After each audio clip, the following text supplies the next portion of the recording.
Yr images o Shkodër, sef Bulevardi dinas Albania. Dyma un o'r prif strydoedd. Mae hen boes yn seiclo.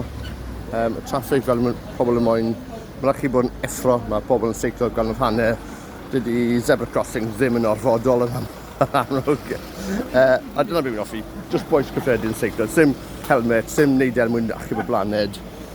Just cwbl o boes yn cael paned. Dwi'n mynd i gael paned nawr. Amlwg mae pobl yn mynd ysgol mwy o boes yn seiclo. Mae seiclo jyst yn ffordd normal y deithio gwmpas y lle eich rhad. Just yw'r big sim yn special. A mae ddech chi jyst lle byw iawn. Mae hwn o 500 metr o ganol y ddinas yn amlwg na'r arweddol hen. Mae'r goeden hynaf yn Shkodër neu Albania rhywbeth felly. So dyma lle hyfryd fe. Dwi'n mynd i gael paned bach yn y caffi yma a dwi'n mynd draw i llyn Shkodër. Ond mae rhaid fi gyfadde, dwi'n hoff iawn o'r lle yma. Mae'r ffaith bod y boes i'n traldra fi awgrau bagiau bach yn ei fi'n deimlo'n gyfforddus iawn yma. Ond lle braf iawn.